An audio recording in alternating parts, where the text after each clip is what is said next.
Une diffusion de ce docu-fiction centré sur la vie de Jésus devait avoir lieu initialement mercredi soir dans le château de la Busine situé dans le 11e arrondissement de Marseille.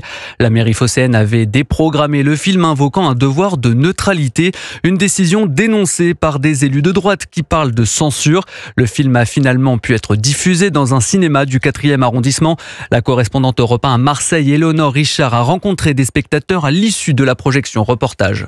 Devant le cinéma, des dizaines de spectateurs sont heureux de pouvoir voir ce film à Marseille. Parmi eux, Océane, 27 ans. On est sur une œuvre déjà cinématographique, documentariste. Une œuvre qui parle à beaucoup de personnes quand même dans notre ville et de façon générale dans la France. La laïcité invoquée par la mairie pour justifier l'annulation de la projection 2 jours plus tôt au château de la Busine ne convainc pas cette jeune professeure de catéchisme. La laïcité, c'est pas éteindre et cacher les religions, c'est permettre à toutes les religions de vivre ensemble. Aïda, chrétienne d'origine arménienne, éprouve même un sentiment de censure. Dès que c'est chrétien, on veut toucher aux fêtes de Noël, la crèche et tout. Non, ça vous plaît pas, vous n'y allez pas, c'est tout. C'est très important aussi de parler de la chrétienté en dehors de toute polémique parce que ça devient ridicule.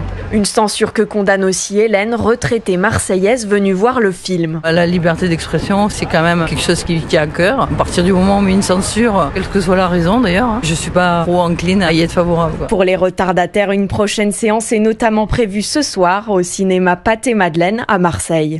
Éléonore Richard, correspondante Europe 1 à Marseille.